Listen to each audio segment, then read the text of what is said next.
নমস্কার। শুভ দাশগুপ্তের লেখা সার্থক জনম। যে ছেলেটা চায়ের দোকানের এঁটো কাপ ধুচ্ছে রাস্তার ধারে, তাকে ডাকুন। তার কানে কানে বলুন, সুজলং সুফলং মলয়জ শীতলং। হ্যাঁ, বেশ সুন্দর করেই বলুন।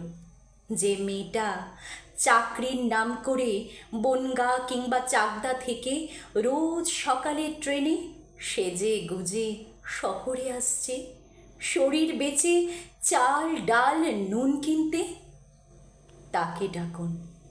তার কানে কানে সুরেলা কণ্ঠে বলুন, সার্থক জনম আমার, জন্মেছি এই দেশে। যে ছেলেটি লটারির টিকিট নিয়ে দরজায় দরজায় ঘুরছে আর বলছে, বিশ্বাস করুন আমি ভদ্রলোক, আজ 10 বছর হলো আমার কারখানা বন্ধ, লক আউট, তাকে ডাকুন। তার কানে কানে বলুন, বলো বলো বলো সবে, শত বিনা বেনু রবে, ভারত আবার জগৎ সভায় শ্রেষ্ঠ আসন লবে।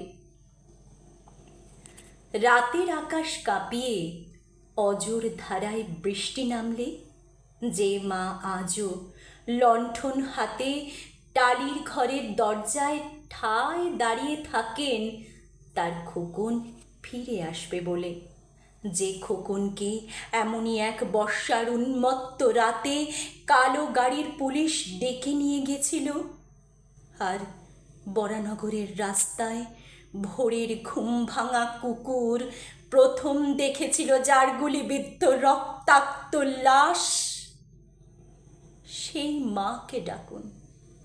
তার কানে কানে বলুন, हम बुलबुले है इसकी, ये गुलिस्ता हमारा, सारे जहां से अच्छा हिंदुस्ता हमारा।